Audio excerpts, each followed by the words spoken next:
Que la gloire lui soit parvenue parce qu'il est Dieu, il est le maître des temps et de toutes circonstances. Aujourd'hui, Dieu m'a mis à cœur de partager avec vous un verset de la Bible, là où Jésus avait envoyé ses deux disciples pour suivre un homme qui porta la criée d'eau. C'est-à-dire que cet homme puisse conduire le disciple là où le Christ devait aussi manger l'attaque. Que Dieu bénisse abondamment. Nous sommes dans le livre de Marc, chapitre 14, le verset 13e. Certainement, ces deux disciples, notamment ce Jean et Pierre, qui étaient les disciples proches de Jésus, que Jésus, à tout moment, ils étaient toujours avec eux, ils pouvaient les envoyer, vous voyez, dans une mission précise. Je crois que c'était simplement Pierre et Jean. Que Dieu bénisse abondamment. Aujourd'hui, il y a quelque chose que Dieu m'a mis à cœur de partager avec vous sur la personne du Saint-Esprit. Soyez bénis et approchés par la pluie de la bénédiction de Dieu. Nous voyons cet homme qui porta la criée d'eau, qui avait conduit ses deux disciples là où Christ devait manger, et aussi la Pâque, comme tous les dieux, bien sûr. Que Dieu bénisse abondamment. Jésus avait dit, suivez pas à pas, là où cet homme va entrer. Voyez, Jésus a dit, suivez cet homme pas à pas. J'aimerais vous dire que nous devons suivre cet homme qui a la criée d'eau. La personne qui a la criée d'eau, nous devons la suivre pas à pas, parce que c'est par cette personne-là qui va nous conduire là où il y a le temps de vie.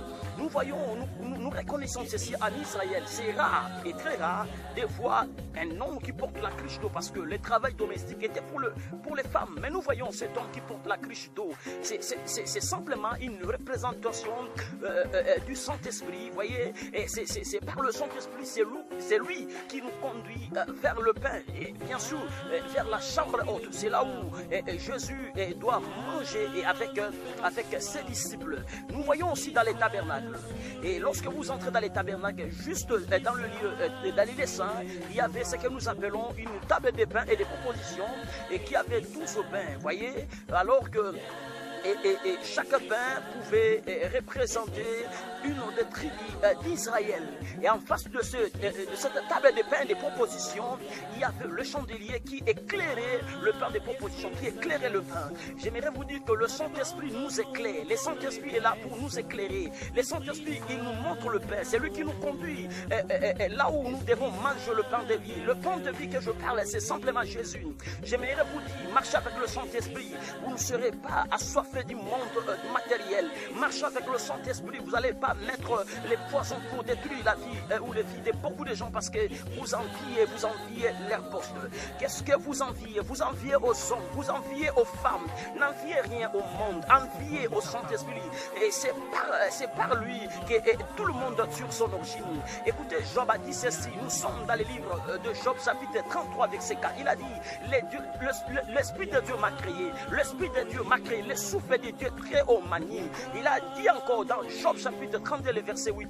Il a répété toute cette même phrase. J'aimerais simplement vous dire, le Saint-Esprit, il n'est pas ni une colombe, il n'est pas ni un vent, ni une eau, il n'est pas, je ne sais pas moi, tout symbolisme de la Bible, ni autre symbolisme de la Bible. Le Saint-Esprit n'est pas un feu, le Saint-Esprit n'est pas un vent. Le Saint-Esprit, c'est bel et bien Dieu créateur. Vous voyez, il est le Dieu créateur.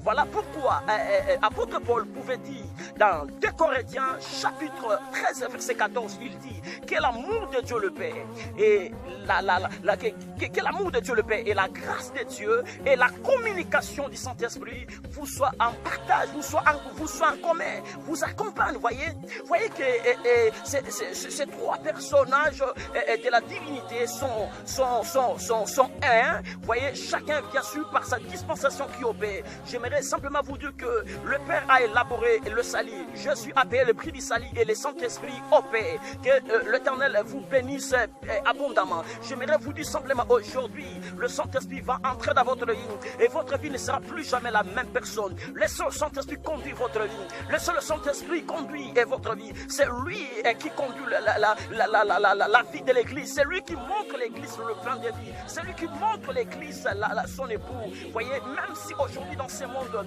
tout est noir, le diable diable est en train de déferler avec son péché beaucoup de systèmes du monde des ténèbres, ça et là, mais à cause de la présence du Saint-Esprit, l'Église est épargnée. J'aimerais vous dire, vous serez épargnés lorsque vous êtes assisté par le Saint-Esprit. Le Saint-Esprit est bel et bien Dieu, il est avec vous. Soyez accompagnés par le Saint-Esprit.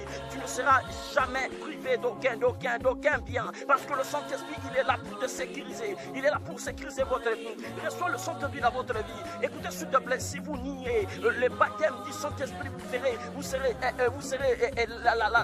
sec dans votre vie. Il y aura la sécheresse. Vous allez constater que vous serez sec dans votre ministère. Vous n'allez pas épanoui. Nier le baptême du Saint-Esprit, c'est avoir la sécheresse spirituelle, c'est constater la sécheresse matérielle. Et aussi, il n'y aura plus jamais l'évolution dans le monde spirituel, parce que votre vie sera limitée. Écoutez, s'il te plaît, que le Saint-Esprit vienne, que le Saint-Esprit vienne dans votre vie, que le Saint-Esprit combatte à votre faveur, que le Saint-Esprit mette en déroute les ennemis de votre vie. Il est écrit encore pour finir, lorsque l'ennemi vient comme un fleuve, le Spirit de Dieu le mettra à fuite. Lorsque l'ennemi te combat, lorsque l'ennemi te fond la gueule, le Saint-Esprit, c'est lui qui combat à ta place. Que Dieu te bénisse abondamment. Avoir écouté cet homme d'affectation, lève les du loin. Vous êtes bénis, assistés par le Saint-Esprit. Que Dieu bénisse. À très bientôt.